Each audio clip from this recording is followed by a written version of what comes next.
very beginning of the comment. I write, Mark, this essay is very good. However, you might consider looking at, because you see, if a whole bunch of text is on a screen and your name is in that mess of text, it kind of jumps out at you. And then the student's first response is, oh, Mark, that's me. And then they're more likely to connect with it, and so it's a friendly thing to do, and it's a connection. So yeah, using their names is very important. So a colloquial tone maybe, for and especially for instant messaging if you're using that to contact students, or Skype if you're using voice, your own voice, to contact students. I know a lot of professors who use Wimba are careful to sound friendly, make sure their voice sounds friendly when they talk on Wimba, and then a more formal tone for writing, at least, in exams and where appropriate. Because what I'm doing here is I'm trying to model which communications are appropriate for which types of interactions. But at the same time, overall, the informality of my communications in those settings does lend a friendly tone to the course.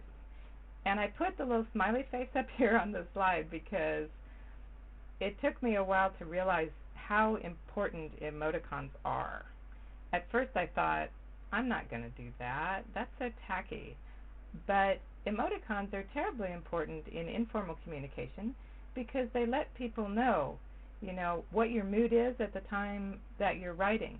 In formal communication, you have enough time, enough words, and enough construction that you can do that with the words that you write. But in a lot of the informal communications, by email and in announcements and in messages, it's much better to use the emoticons, smiley faces or winks or whatever, in order to communicate what your tone is behind what you're writing. It's one of the things that I think is, yeah, it is almost like Jeffrey's saying it's nonverbal. It is nonverbal communication to use an emoticon.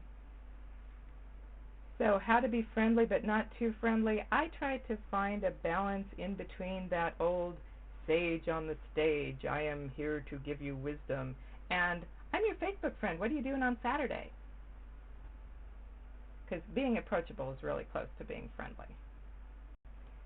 Some ways to be approachable. I wrote be approachable, and then I realized I should write seem approachable. I think a lot of this is about appearances and how you seem to be online, because approachability to some people might mean, oh, I'm supposed to be online 24/7 in case they have a question in chat, and that's not at all what I have in mind. Being approachable can include things like a little talking head video. To seem approachable, you could just do a little tiny video saying, hi, welcome to the class. I'm Lisa, and these are the kinds of things we're going to be doing this semester. Being able to see you move, hear you speak, all of those things can make you seem approachable. One of the things that I really like to use for instant messaging, I used to try different instant messaging systems like Yahoo, and I found that people in AOL, Instant Messenger, people have different technologies, and they don't always have their messaging open, and I don't always want to chit-chat, but I want to be approachable when I am online. I sure would like to have them be able to talk to me at any time. Other things that one can do to be approachable, of course, we all know about, respond swiftly to emails, make it clear to students when your response times are, when you're around, office hours, using messages, making sure messages get to you. I use Moodle, and the messages pop up as soon as you log in, and they also send you an email. Blackboard will also email you, I believe, with messages as well, because tools are important. Alice here has one that's completely inappropriate for the task, a flamingo for hitting a croquet ball that's actually a hedgehog anyway. The tools that you choose show your work and show that you're there and show that you're dedicated to the class. When you set up navigation systems, for example, where it takes hundreds of clicks to get to something simple that they're going to need every day, it sounds like it's not related to instructor presence, but in some ways it is, and it's one of those things that makes them feel lost and tune out. If you assign a technology that's hard to use, they're not going to use it. And if you are using a technology that you're not used to using, and I've done this before, it's often a mistake, because if I'm not comfortable with it, I can't help them with it if they run into trouble. So however cool it is, I need to be totally comfortable using it. And when I use it, if I find a tool that I can personalize somehow, that brings even more of my presence into it, where I will code something with my name, or I'll make a little logo.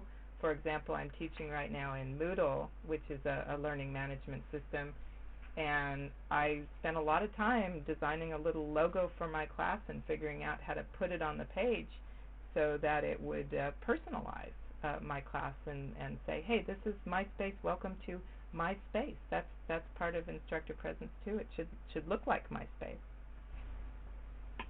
One of the really cool things that's happened lately is that people have become more aware of voice.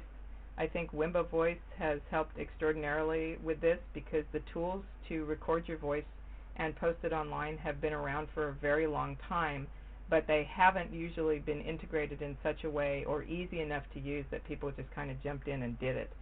Now we've got all kinds of tools to do it. In addition to Wimba Voice, we've got screencasting, free screencasting software like Jing, which will let you actually show your screen and record your voice and be able to communicate that way. Voice is I can't overemphasize it. When I first started teaching online, I wrote out all my lectures, and then I had a student in my class who was blind, and so he had a screen reader.